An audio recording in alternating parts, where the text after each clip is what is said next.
Welcome to the XY Advisor Podcast, a global community of financial advisors sharing and learning with one another to drive the positive evolution of financial advice.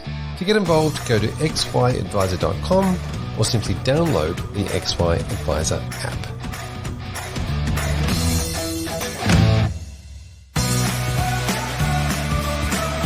How can I find the stability needed for long-term success?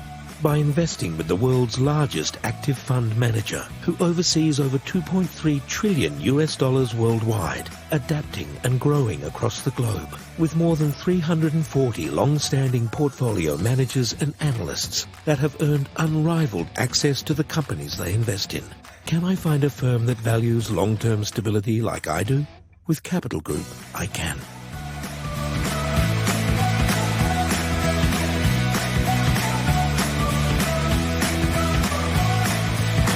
Welcome back to the XY Advisor Podcast. I'm Fraser Jack, and today I'm joined by Executive Coach and Accountability Partner, Gordon Jenkins. Welcome. Welcome, Fraser. Thank you for having me. Thank you for being here. Now, tell us a little bit about yourself and your business, which has got one of the best business names I've ever heard. Well, I always say there's only three Gordon Jenkins in the world. One's a famous composer, he's dead, and the other one is in jail for money laundering, and the third one's me. So that's all we need to know. So look, I'm very simply, I'm a executive coach, mentor, whatever you want to call me. At the end of the day, I support people to break through that plateau and make a real difference to both their professional and personal journey in a quite a unconventional but very practical way. Yep. Now, speaking of unconventional, we'll explore this in a second because it's certainly something that you probably use that word a little bit. Tell me about the business name. I am Gordon Jenkins. So I have had several different names go from. I started off with the Visible Guy, the Invisible Guy, then it became the Visible Guy, and I try to be too clever. To be honest, I was always trying to be. When you look at a brand, you want to be. You want to make an impact in how it does. And I was always trying to be too clever. And it was actually through a client of mine. So I think someone you've had before, Nicola Beswick, on the call before. And Nicola introduced me to her personal branding team, a lady called Colette Worden. And I sat down with Colette and I just started talking about what I do and who I am, not just within the executive coach, but in life. And wanted Gordon Jenkins, but couldn't get Gordon Jenkins because of the composer. So stuck with I am Gordon Jenkins, and it's a conversation piece because people, when you fill out forms, you go, your name Gordon Jenkins, and on your name badge it says I'm Gordon Jenkins, and people go, no, I know that's who you are. No, that's my name. So it's out there, and it's part of my brand, and it's become quite a powerful name in the terms of what it actually stands for. And I am, for the first time in probably 20 odd years, or 51 years on, I would say probably 40 years. I'm actually proud to tell people that I am Gordon Jenkins. It's just got a nice ringtone to it, and I use it all the time. Fantastic, so it's very interesting. And you're right. On a name badge, it works really well on a name badge when you're networking, which we'll get to, in this conversation. But before we do, I want you to go back in time. Let's go back and talk about your journey, because it's a really interesting story. Obviously, from school through to your career. Sure. We'll try to cut this down from being let's get the abbreviated version. From being a 5-day.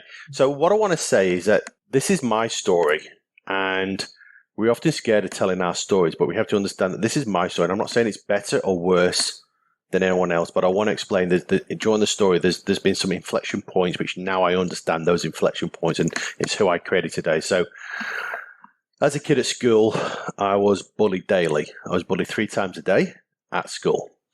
And I was also told I was dumb, stupid. I had trouble learning, very difficulty in terms of speaking, because I've got a funny accent apparently, but definitely reading and writing. But I was a mathematical genius. I was a bit like a Good Will Hunting type genius in mathematics. But it wasn't until I finished my university degree that I got diagnosed with dyslexia. So when I understand, and I've only just really understood what dyslexia was, but I refuse to let my disability define me. And because I was never the smartest kid on the block, when I was applying for a job, there's 15,000 students or graduates going for a job, and there's Gordon. And I don't have straight A, so I always had to differentiate myself quite quickly in a way of not applying for a job that normal people would do. I managed to complete a degree of applied science. I spent 25 years in the corporate world. I climbed the corporate ladder, became a C-suite executive of a large global financial firm, CEO of a large financial services firm, responsible for multi-million-dollar budgets, large international teams. I transformed organizations, team culture, grow your network, boost the bottom line. Sounds really fantastic, but I really wasn't happy. I really wasn't happy. And then on the 18th of December 2006, and it's funny how these dates stand in your mind, I can actually tell you it was 2 a.m. in the morning. The 18th of December, my corporate career, my gravy train was cut short. Wendy, my wife, went in for a double lung transplant, and we were told that she had less than 2 years to live. And then overnight, I went from a global CEO to a full-time carer. And mentally, that was very difficult because everyone suddenly went, how's Wendy, how's Wendy, how's Wendy? But no one actually asked, how's Gordon? It was always, how's Wendy? And even today, even through lockdown, and I've just come out of quarantine, no one's actually asked me how I'm doing. Everyone said, how's Wendy? I'm going, yeah, I'm doing fine. Thanks for asking. So the whole experience has made me realize that it's really important to make every day count. No matter how successful, influential, wealthy you are, if life isn't filled with what you're doing and what you love and surrounded with the people you love, it really doesn't make any difference. It makes no difference whatsoever. So we don't have any material things in our life at all at the moment. So my life experience are good and bad. I've influenced unconventional strategies. I've adopted this to fuel my own growth and that of my clients and the network and the and I talk about ecosystems, the people around me. The adversity I faced has probably made me the champion of the underdog. I'm not an Olympic champion. I never will be an Olympic champion. I'm the type of person that when you see these Olympic champions on stage, I'm eating a burger and fries. I'm going, I'm not going to get up at 4 o'clock in the morning. All right.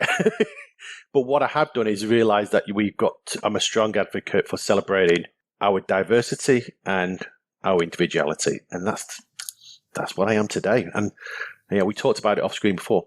I just do what my mum and dad have always taught me to do. God bless their souls, they're not here today.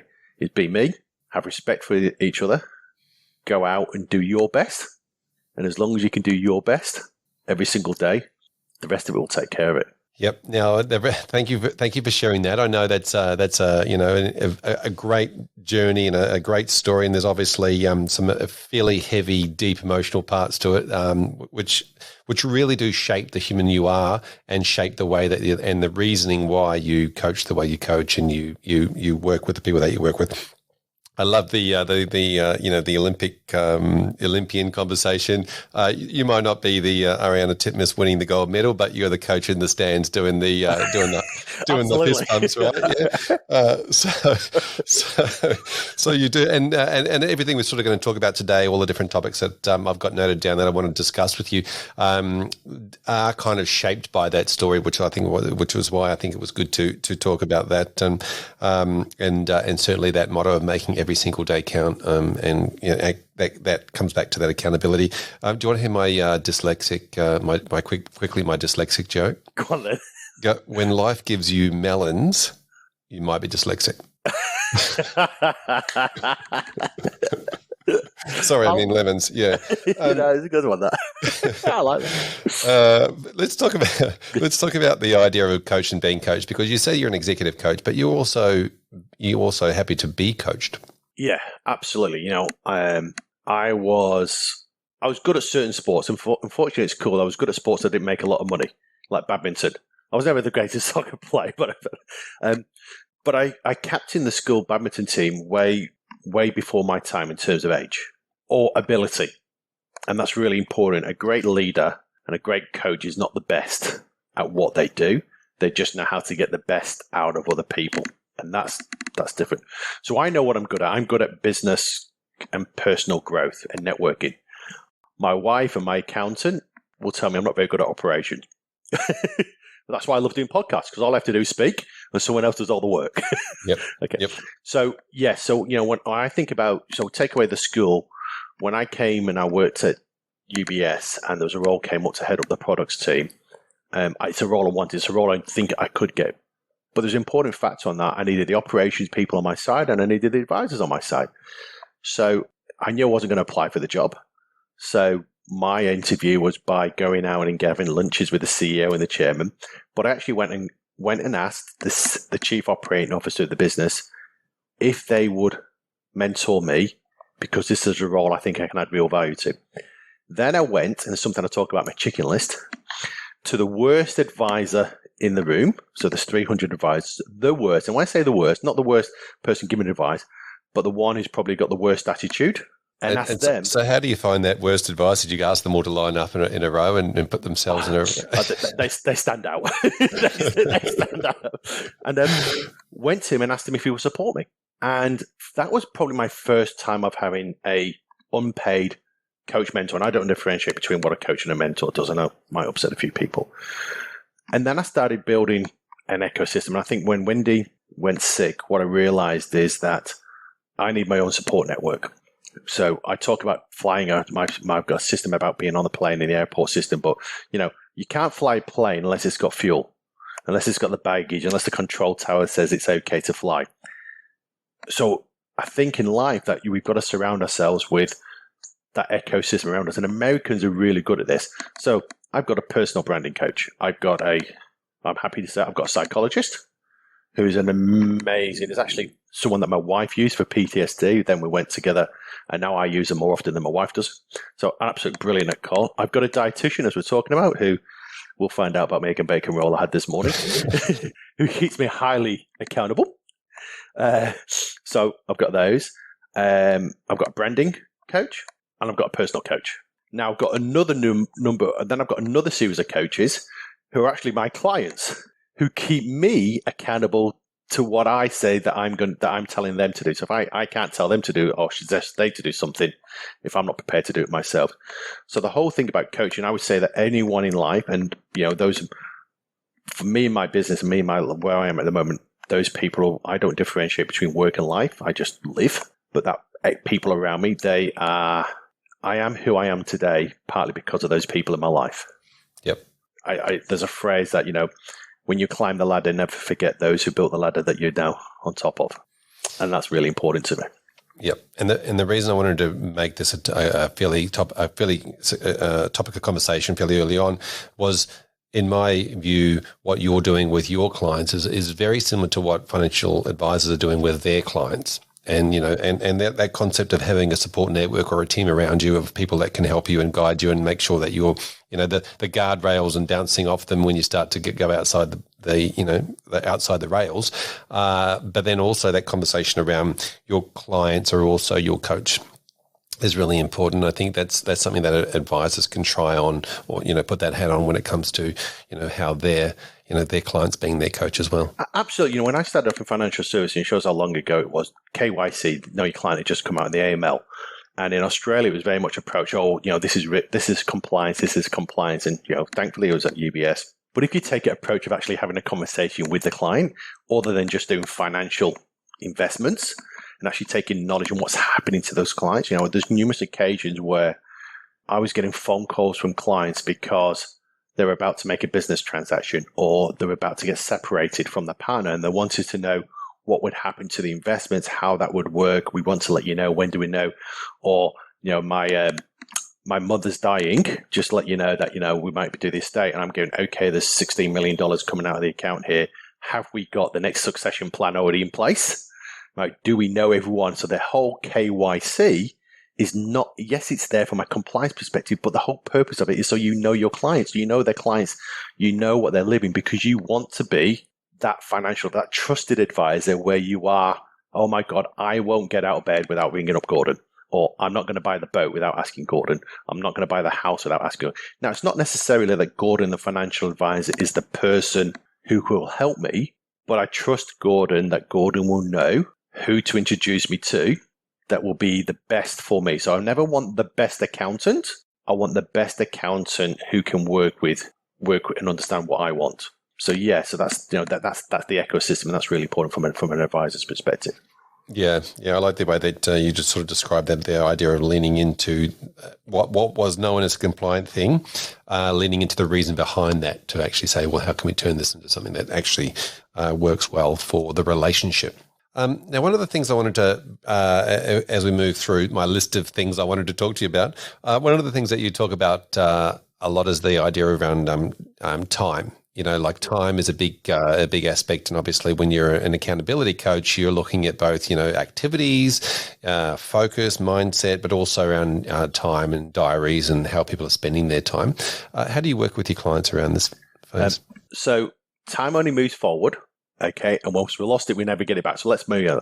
There are only 24 hours in a day. So we fix the numbers. So I'm unconventional. So I don't do to-do lists. I do not to-do lists.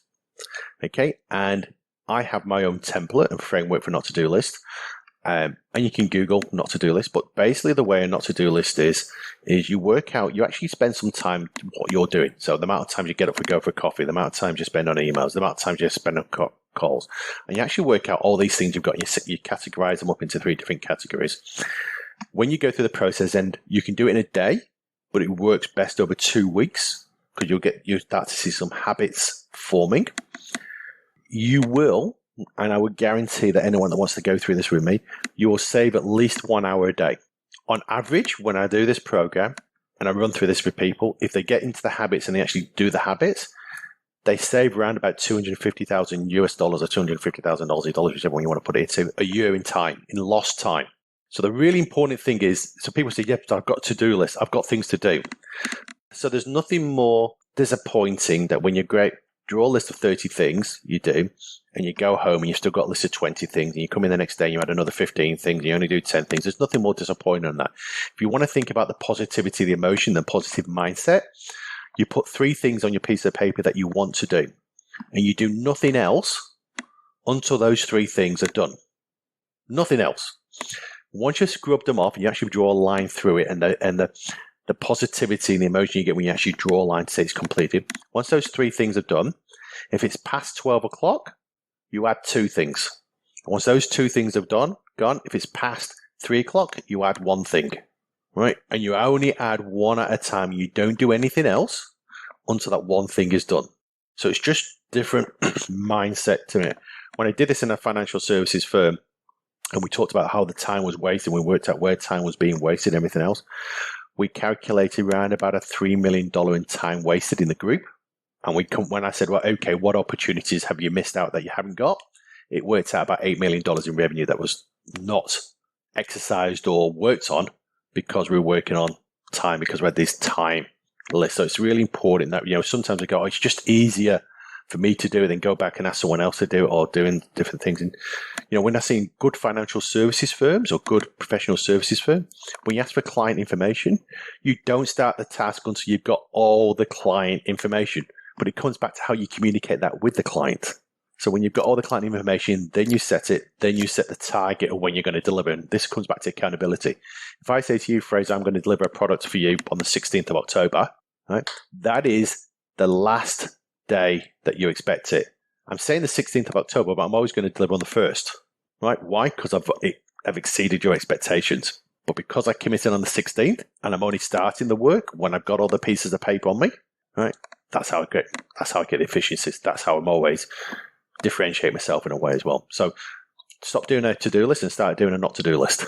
I love the unconventional wisdom in that. That's incredible. So, because you're absolutely right. There's often things that pop up, and I think we know these things. We know we're not supposed to be checking email all the time, only at certain times of the day. But yet habits are harder to break, and I think that the idea of having a do not do or not to do list really brings that accountability, brings that mindfulness of those habits as they kick in. We are as humans, we are our worst enemy. For some reason, someone's read a book, or some psychologist or some coaching expert, which is funny me saying that, has told us that we've got to respond really quickly, that delivering a great service is responding quickly to an email. And quickly, we've said, is we've got to drop everything now. Well, having gone through what I've gone through, unless you're dying, right? Unless it's actually life or death, if you've got a really good relationship, I'm pretty sure it can take half an hour, an hour. Just think about it. That if you're in a client meeting, you wouldn't stop that client meeting to respond to a client's email. So it can wait 45 minutes to an hour. Yep. And just just on this, because you mentioned the diary is a really interesting part. Go back and look back in your diary for a couple of weeks, 2 or 3 weeks, even a month. and look at all those different particular tasks and that you did. Is that something you do as part of the course when you're not to do list? You look back in diaries. People have diaries. People have a number of different whatever system you use. So I just use Google Mail or my Google Calendar because that's where my life is. I go back at that and look at what happens on there. So even when I'm organizing, so I have my clients on a certain couple of days. I don't have anything on a Friday. I'm from the old school of long lunches, so I never had anything on a Friday because you never know. Right? But I also got my own business. So when I started my own business, I determined that, hey, you don't want to hear from me on a Monday morning. You don't want to hear from me on a Friday afternoon. So that's my days to work on my business when or just take time out. So yeah, we'll look at people's calendars and we'll look at, and there's an accountability, and I'm poking the bear. I'm going, but why are you doing it? Do you have to do it? Why is it being it? What's the purpose of it? Well, what happens if you don't do it? So it's often I talk about, things like, when people say we do a weekly newsletter, and I go, great, what's your hit rate? And they go, oh, like 6%. And I go, brilliant. And what's your bounce rate? Oh, about 96% or 95%. I go, oh, yeah, I think we've got a problem here. I said, well, just stop doing your weekly newsletter and see if anyone says, and who says, hey, we haven't seen your weekly newsletter, right? If no one actually responds and said we haven't seen it or we missed it, if no one actually says that, then you're actually not adding any value. Then work out, okay, well, what we're going to do with that time, how else can we do that time? So it's always testing. If everyone says, oh, crikey, we'll miss your weekly newsletter, whereas it's got great demand. So then how do you build on it? So yes, we look at calendars, we look at where people are using their time.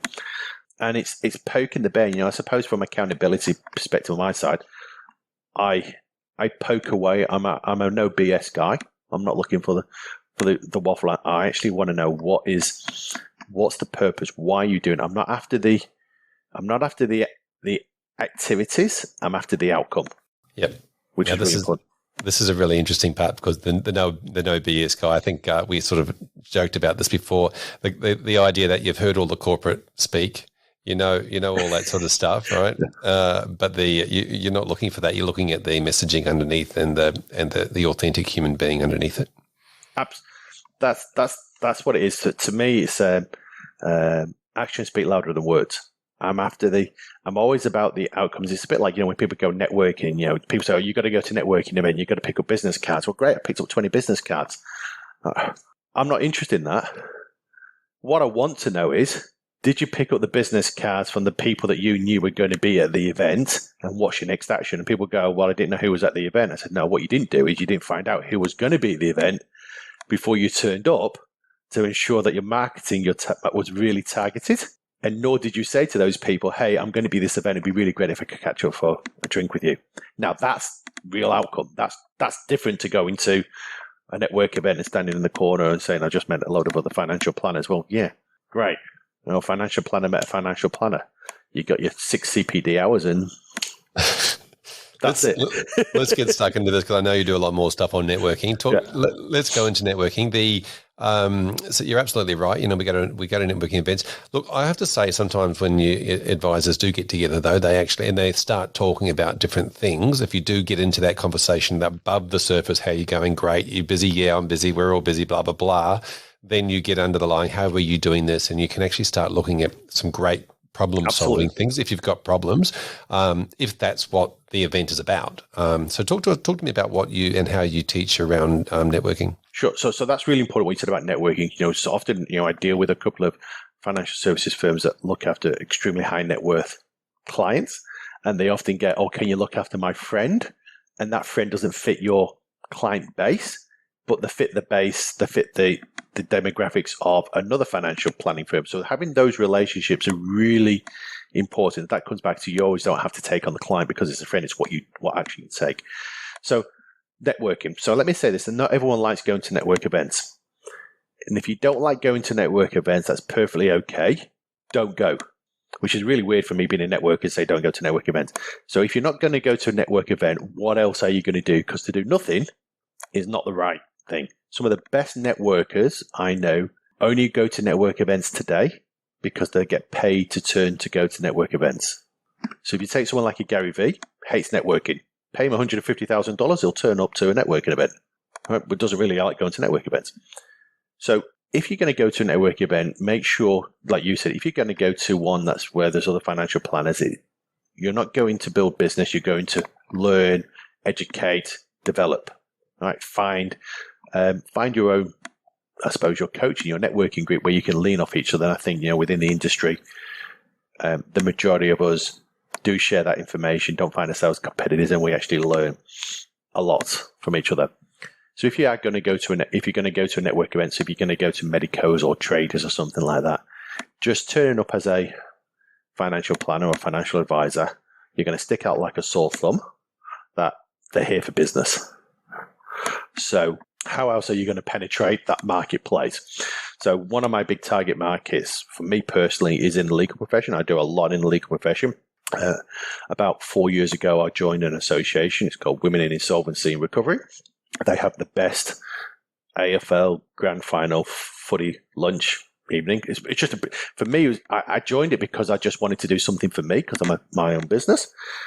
I ended up joining the committee. I ended up joining the networking committee, surprisingly chairing the networking committee. And I was talking offline that I actually won an award yesterday for male contributor of change. But my approach to that association has always to give, never to receive. My intent is always to give more, to share more, to understand, to learn more, to actually be active in that networking group. So that's one way I do it.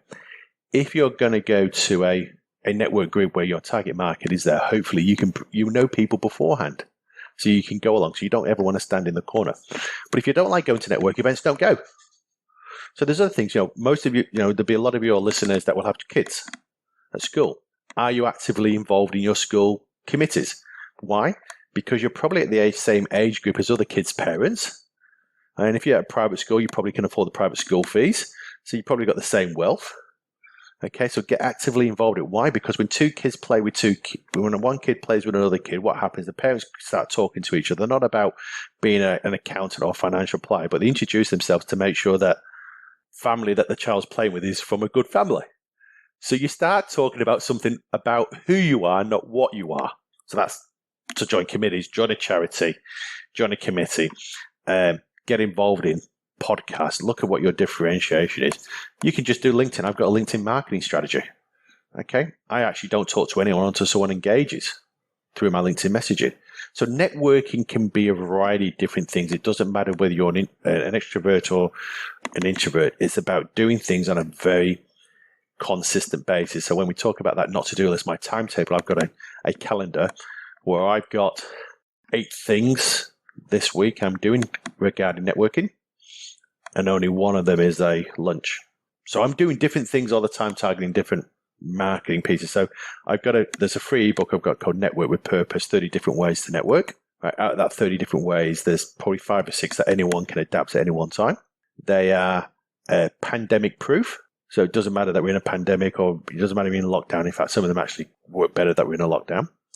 So people can get that off my website. It's a free ebook. It's 20 odd pages, and they'll look at it and they'll go, well, that's bloody obvious. I went, yeah, it is bloody obvious, but it's so bloody obvious, you actually haven't done it.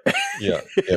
Sometimes a lot of stuff's obvious. Sometimes a lot of stuff we do that works really well, and then we stop doing it because we get a bit bored with that. Now it sort of works too well. I need to give myself a new challenge. So the whole thing about networking is you've got to be able to differentiate yourself other than price. So I don't believe in elevated pitches. I do not believe in elevated pitches. The reason I don't believe in elevated pitches is because I don't like taking elevators.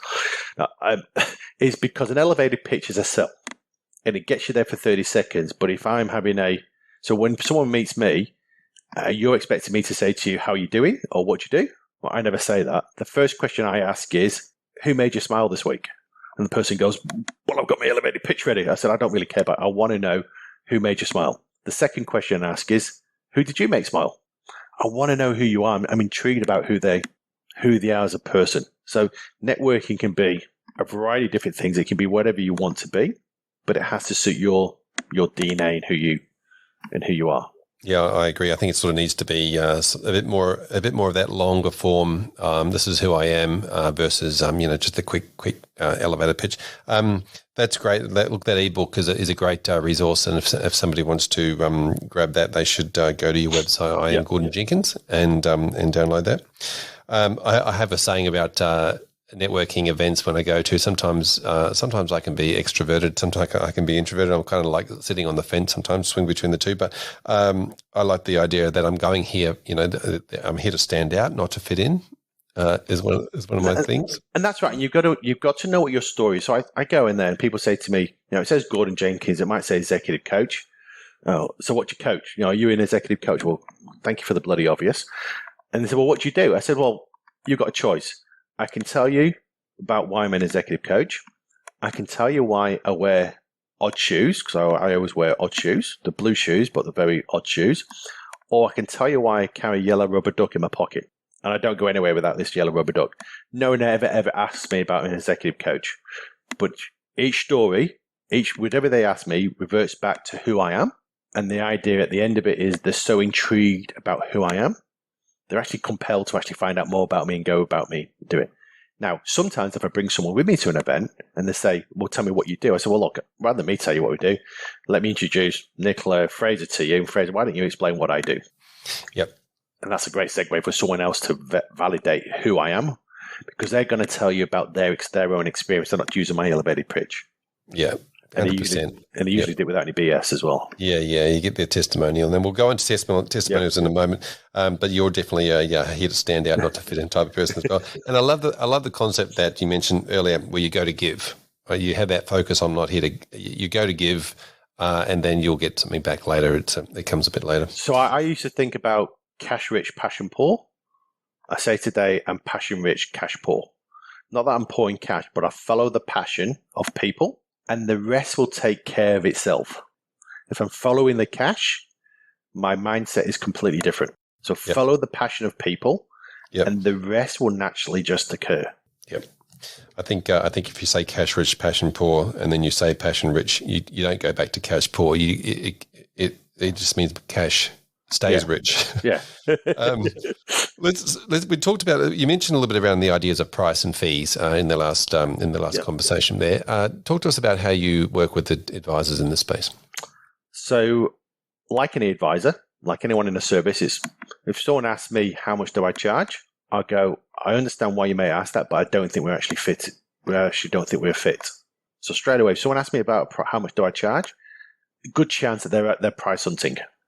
And I'm not interested in price hunters. I don't know whether I'm cheap or expensive. I don't really care whether I'm cheap or expensive. What I do know is what I deliver and what I will, let's say guarantee in inverted commas, because some things I can guarantee, but what I will deliver and what you can hold me accountable to. So if someone says to me, how much do you charge? I go back and say, I understand why you might want to ask that question, but that's the wrong question. But I don't think you're the right client for me. Now, they often say, but I think I am. So let's get price. So it sounds like I've got double standards here. I always negotiate in price if I'm the buyer. If I'm out buying a car. I've just moved into service offices. I'm not paying the rack rate. Right, I know there's a deal. I know in Melbourne right now there's a deal to be made on commercial property. Okay, no matter what rate is advertised. So if you are marketing yourself and being out there in a memorable and intriguing way, people will never ask you about price. So what is really important is that there's a change happened in the last 18 months regarding consumer behavior. About 95%, 94%, I think McKinsey did a report earlier this year, of consumer behavior is decided on before they even speak to you. It's done on the web. And your language on the web will determine whether if someone sees the language on the web and then comes on digital and then connects with you, they're not really after price. We think they want price and we think it have to be price. I have never worked for a price-conscious business. Now, I've worked for accountants, and I've been a CEO of a professional services firm that had an accountant works in 6-minute slots, and trying to get them to think about that's a cost, not a value add, is a different metric. So first of all, get the mindset of not have a conversation about cost. If your service fee is only related on the fact that you're going to provide investment advice, you've got very little bargaining power. But then just think about what value add you can add on top of that. You can bring the client into seminars. If you're dealing with business clients, you can bring them into a business networking, internal business networking lunches. You can take them to events. It's about if you've got a couple or household coming through, and it's only the one of the partners coming through, how do you engage the other partner as well? So you've got to think about your activities and what you're doing on a consistent basis other than price. If you're trading, and I would always go to the point now in Australia that I actually don't think stock picking or trading is a value add, because anyone can do it now, because there's so much research that you can get out there right now. So what is the value add that you're going to provide other than price? When discretionary portfolios first came out, we were the firm I was with, UBS, and I think we did it at NAB, and then Lockland Partners, it was 10, 15, 20% more than a normal portfolio. But it was the privilege of having your portfolio managed, your individual portfolio managed by a portfolio manager that you prepared to pay, and the expertise that was behind that to pay for it. But also you got access to international IPOs. Not everyone ever wanted it at this time. You get interested to international private equity, things like, when LinkedIn came out and before Google came out and stuff like that. So you've got a different price offering. So you've got to think about what do you get. I don't think taking clients out for big lunches is the way to win clients over now. And not everyone wants that. No, I love the concept that you mentioned just then around the idea that people will sort of buy you before they even meet you because they've read your website or they've seen your videos or whatever it might be. I love the concept of podcasts. I think that advisors should have their own podcast. This is a plug for me, promoting that. But that the idea around that is that that people get to get their message out there, the idea before people buy them. But also some of the things that you mentioned there. Costs, and I really like that word costs that you use there around the cost to work with you, the professional cost that you charge. I think I've seen some research around how that's a much better word to use than fees in a financial advice scenario. Instead of charging your client fees, just explaining your client what the professional costs are. But also the fact that people buy people that you sort of mentioned there, that people buy people and the rest of it's just all stuff. So there's some. I've spent a lot of time around. I spend a lot of time around unconventional people, full stop, but psychologists and mindset people who think slightly differently. So I never do a proposal. The moment I send you my document, I class it as an agreement, because there's nothing else to discuss. We spent all the time discussing, and when I engage a client, we have a 15-minute chat, goes to then a 30-minute chat, and then goes to a 1 hour chat. Right after that, you're either in or you're out. We know we're either going to work together or not. So you get a proposal, you get an agreement for me, and it's titled as an agreement. The fee is classed as your investment fee. So the investment that you're making in this engagement. And I go through the document, I talk about your investment in this program, your investment in this service is X. Your expected outcomes from this investment is X, Y, Z. So I'm very much about ensuring that I don't ever want it to be a cost. I could be charging X that will make a number. I could be charging $10,000 a month, and people might say that's expensive. I said, well, if you want to make $1 million a year, well, it's $10,000 a month. $120,000. You get 10 times, roughly 10 times return, 12 times return. What do you class as expensive? Is in the mind of a beholder. Spending $500,000 on a car seems expensive to us. Well, if you're spending $500,000 on a car, that might be 1% of your wealth. So to you, it's not expensive. So what is expensive to us, to individual, is based on perception. So, but understand the value that you're creating and articulate the value that you will deliver. Yep, 100%. And when we were talking about the networking, you mentioned the concept of getting somebody else to talk about you rather than it coming from you. Is that sort of something that you can use in this space too? Absolutely. I think when you talk about your service and you're offering your service, having clients to talk about their experience and their own experience. If you're talking about intergenerational wealth, you want to have people, the testimony of people that have gone at the end of that pathway, as well as those that started those pathway. You want to know why they picked you out or why they haven't picked you out. If you're targeting the 60 plus generation, then you want to know, those that started with you at 55 to those that are still with you at 70, longevity. It's really strange that, if I've got $20 million, I don't want my money to be advised by someone where I'm at that top of that tree. I want to be advised by people that deal with $20 million clients on a day in, day out basis. I don't want to be that special, that only one. And that's if you've got $200,000, the same principle applies. So getting people to talk about why they want to be with you is good. And I suppose I'm probably going to go against what some of my clients are doing at the moment, some of my corporate clients. I like raw and edited stuff. But sometimes if you've got a client talking about who you are and it's edited to make it look so schmick and everything else, it just you lose that authenticity. Just let it be. It doesn't matter if they've got an in it or whatever. Just let them speak who they want to speak. Now, if you are having a testimonial, there's two things that are absolutely critical. One is their name, their full name. Two, if they've got a LinkedIn account, to link it to LinkedIn, if it's not on LinkedIn, or their organization. There's none of this, Bob 57 said XYZ. None of that. So you want to make sure that your testimonials are absolutely valid. Yeah, I couldn't agree more. We're so used to seeing them now, and one of the things around the testimonial is it's interesting because if it's a testimonial that's on your website, it's kind of like, yeah, of course you're going to put the good ones on there, but we also have the system of a review, like a Google review, right, or a other type of review.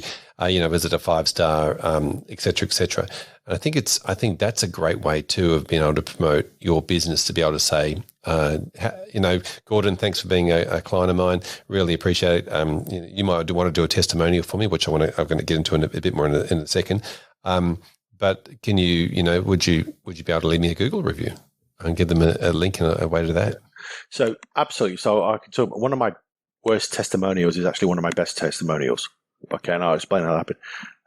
What people don't often know is when you're asking for a testimonial, be very clear what you want them to talk about.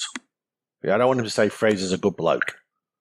So, hey Fraser, we've been, would you mind leaving a testimony? In particular, what I'd be really grateful for if you could explain, how you found Houston, or how you found Gordon Jenkins, how you found Joe Blogs, how you found, whatever the organization is, your impression when you first met us, what that was, and you've been with us now for 2 years.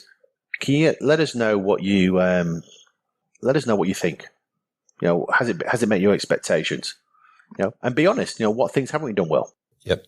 Can I throw a little piece into this too? Yeah. I love the idea of like you said, how you found us. So it's exactly what you said there. How you found us, the impressions when we first met, and where we're at now is a story, right? It's a journey that takes, it's not just a testimonial, it's a story. But I love the idea of throwing something in there of how they were feeling prior to approaching you. Oh, I was nervous about approaching you, or I was because the person who's reading that testimonial can empathize with that testimonial. They go, I'm actually nervous about reaching out. I don't know if I need a financial advisor. I don't need before I went to this firm, I was thinking, I don't need this. It's not for me. I don't have enough money. But then when I got there, I blah, blah, blah. And then when I met, I was relieved. Yeah. And then now I completely, I'm an advocate. That's the journey that you want them to go on, but you want them to touch. I think you want them to touch on that nerve that is in the mind of the person who might be reading the testimonial, what they're thinking.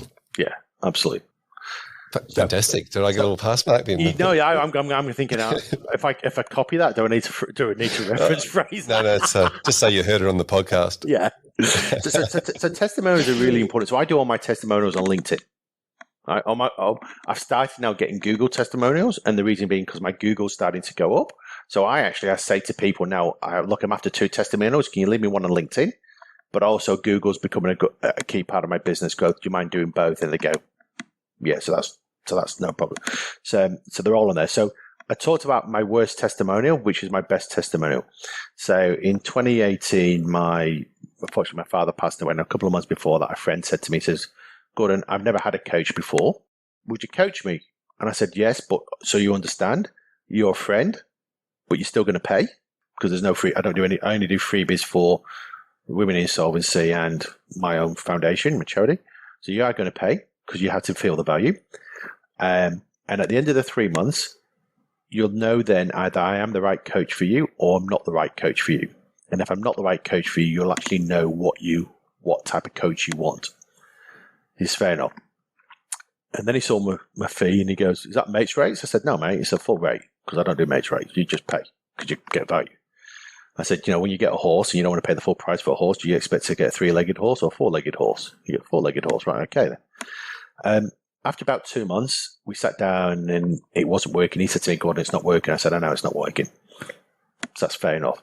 I said, but before we go, write down on a piece of paper on the left-hand side 10 things you now think you want from a coach and 5 things you don't want from a coach. We did it over a cup of coffee. I said, now circle 3 things that are non-negotiable. So circle. I said, so when you go out to look at different coaches now, those are the 3 things that you're not going to, 6 things you're not going to move on. He's gone with another coach, with a coaching group, paying 5 to 6 times what my monthly rate was. Remember that he didn't want to pay my initial rate. That organization has been has had a massive impact on the growth of his business, a huge impact, more than I would do because they worked on something completely different to what I did. But he says, unless I would have gone through what I went through you, Gordon, the first thing is I would have said no because of their fees. But because the mindset was, what do I want out of that? It said, again, we go. And he did exactly the same thing for them.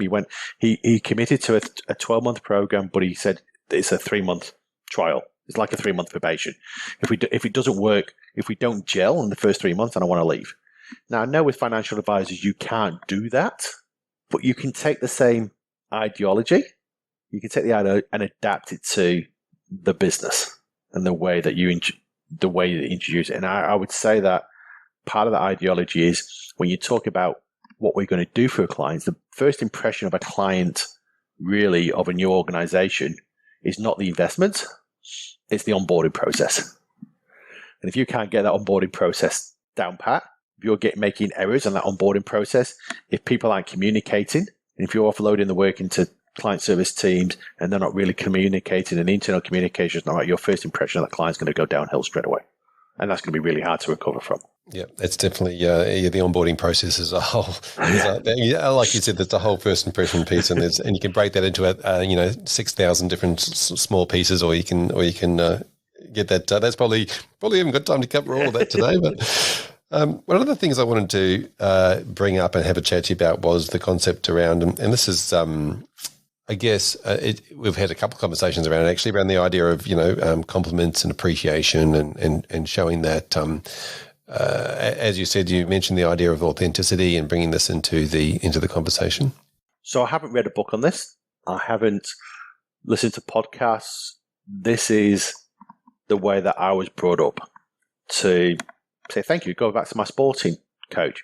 After playing badminton, he says the first thing you do when you're badminton, when you finish, you turn around to if you're playing with a doubles partner, you go and you shake their hand, and then you go over to the captain of the team and you say thank you for your team, and then you go over to the team manager and the team coaches, and there's usually 3-4 coaches, and you shake every single one of those hands and you say thank you for being present today, thank you for being, and it's really clear, thank you for being present, and that has stuck with me all the time.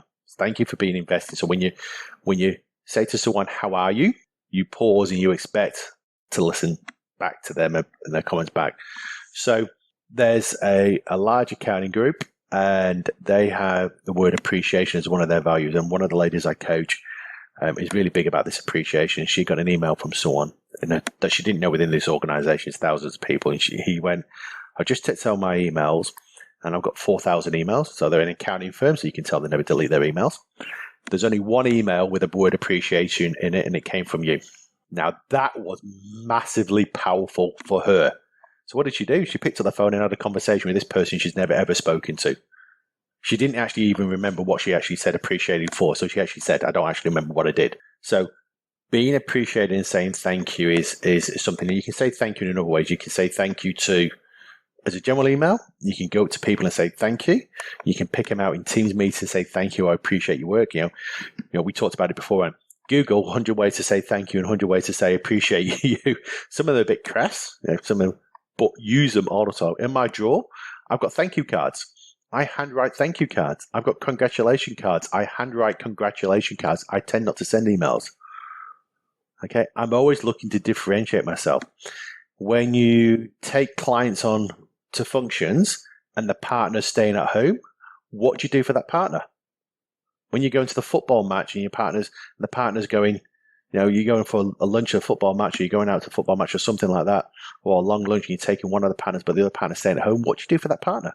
Do you send them a bunch of flowers or some scones or a bottle of wine? So look, I really appreciate both of you being clients. I know that Jane's out for lunch with us and Bob's staying at home. Okay? Those little things go millions of miles. What happens is they actually start talking to their friends about this. And you get that network. The best networking happens when you're actually not doing networking when other people are talking about you without you even knowing. Yeah. So the saying appreciation and thank you is really important. I'm not a big fan of employee of the month, although I do always believe there are winners and losers, and that's life. But if we are having employees of the month, I believe that everyone is an employee. So yes, the CEO can win the award. Absolutely. And I'll just throw my 2 cents worth in here on the appreciation of the month or the employee of the month thing. I think it's great if you nominate particular people to then award that to somebody. Yes. So everyone gets a turn at nominating who they think should win the award, and then they get to give whatever the thing is and say why they're appreciating that person. So we talk a lot about advisors and the services they give to clients. I just want to talk on one thing about appreciation. Thank you. I have my own business. No one ever awards me employee of the month. But every single year, I go out for dinner and congratulate myself on being Employee of the Year. And this is the thing for solo entrepreneurs.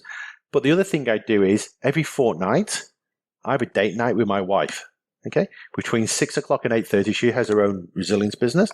Between 6 and 8:30, we switch the phones off. I've got an Instagram, a foodie Instagram page, so I take pictures on it, but we don't take client calls. But between 6 and 8:30, that's the time that we're investing in each other to say, I appreciate the support you've given me the last couple of weeks. I appreciate you. And we don't talk about business, but we talk about fun things that we're going to do. So when we talk about appreciation, it's not just about other staff and our clients. It's also about our loved ones, but it's also time to recognize what we've achieved ourselves as well, because sometimes we are our worst enemies, that we appreciate everything else, but we never actually think back and go, hell yeah, I've had a pretty good week. Yeah. All right, let's go and celebrate. Let's go and appreciate. I've had a hell of a bloody week because of all the hard work I've put in over the last 6 weeks or 8 weeks. So you don't always have to be appreciated by other people. Sometimes it's just as much to appreciate yourself. Yeah, well, congratulations on being Employee of the Year every year. Well done. But look, I think it's one of the things that you sort of skipped over there, which I think is quite important as well, is the fact that it's in your diary. Yes. It's non-negotiable. It's non-negotiable. It's in my diary and it's non-negotiable. I hate it when people say to me, Gordon, do you mind if I shift the meeting? I've got another client meeting. Yeah, okay, let's just not do it. Yeah, but no, I've got another client. No, what you've told me is I'm not important. You told me that something is more important than me. Don't tell me you've got another client meeting. Tell me you've got a medical emergency, you've got a family emergency. Don't tell me you've got another client meeting or you're off to a staff function or something like that, because it's just devalued what I am. No one's going to argue if you've got a medical emergency. My kids are sick at school, I've had to run home. I know it's lying, but don't tell me you cancelled my meeting for another client because you told me that I'm not of value. Yep. Couldn't agree more. It comes back to that. But look, I think this appreciation thing is a really big piece. In the previous episode of the podcast, I spoke to Peter Diamantidis, and we talked about the concept again at networking of just having some compliments and appreciation up your sleeve, ready to go, and having that a little bit of preparation around that, and just going, look, if I'm walking into a meeting here, it's going to be 3 or 4 people in the meeting or whatever it might be. I'm just going to remember a couple of things that these people have done for me in the past, and if I get the opportunity, I'll slip in the appreciation piece. So meeting is really important. So when you start a meeting, you say to people in meeting, look, I know everyone's really busy. I really appreciate your time here. The meeting's scheduled for an hour. I'm hoping to get everything done in 45 minutes. The reason we've got an hour is just in case we've got 15 minutes overlay. At the 45-minute area, I'm going to call it, and we're going to see what we need to do in those next 7 or 8 minutes and what needs to be carried over. Straight away, you are saying you respect other people's time in this meeting. There's nothing worse than having an hour meeting go for an hour and a half. Okay? So appreciation, but also you're setting the standards. Right? You're setting the standards by which you expect meetings to be held to. And it also means that when you go into meetings, people know you're going in, so you're expecting the same type of respect that you're giving them. So it comes back to time management. Right? And it also brings me back to what you just said about your badminton coaches, to walk up to somebody and say, thank you for being present. Yeah. Thank you for turning up. Thank you for being present. There are no meetings I go in today unless it's for medical reasons I allow mobile phones to be used at. Now, when I'm doing workshops, yes, I like mobile phones because everyone can take a mobile, picture for social media. That's okay. But if you're there, when people start fiddling on the phone, I stop. I say, no, obviously you've got something more important to do. So do it. My time is valuable. If you don't, my time is valuable. Right? That's an hour that I'm never going to get back. An hour you never get back. I'd rather go out for a cup of coffee and spend that hour thinking about looking at my own mindset and looking at my own self-worth than sitting in an hour with you where you'd rather be on your mobile phone. Now, because I have a sick wife, thankfully Wendy's better now, but I used to go into meetings and said, I know mobiles are off, but my mobile is on because I might be getting a call from the hospital to tell my wife's dying. Right? So if it comes up on a private number, that's why I'm going to get it. So I lay the expectations in that meeting. Oh, so do you want to be here, Gordon? Yeah, I'm happy to be here. So what's happened to your wife? Well, she's got having a double lung transplant, but that's all about. It's also to do with networking, about making things count, because we're going to make things work today. That's going to be really quickly, because I'm not going to get involved in all the BS theory. We're just going to do things that are actionable.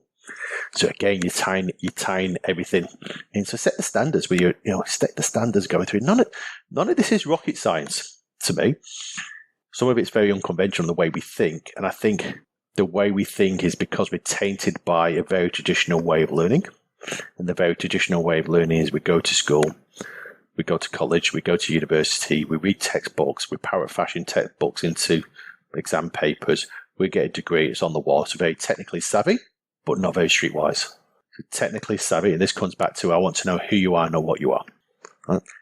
I take it you're a good financial advisor because you've got nice certificates on the wall, and if not, you've got some insurance that will cover both of us. So now I want to know whether I like you, whether I'm going to actually pick up the phone, whether I think it's someone I'm going to introduce you to, whether it's someone I want in my life. That's what I want to know. Fantastic, Gordon. Thank you so much. I appreciate you giving up your time to bring your unconventional gold nuggets of wisdom to us today. Thank you so much. I want to congratulate you too on winning the award that you've just won for with Women in Insolvency. I know that was that's a big deal, and I know you're secretly very proud of that. And I think we should be publicly noted that it's a very proud moment. So congratulations. Thank you so much.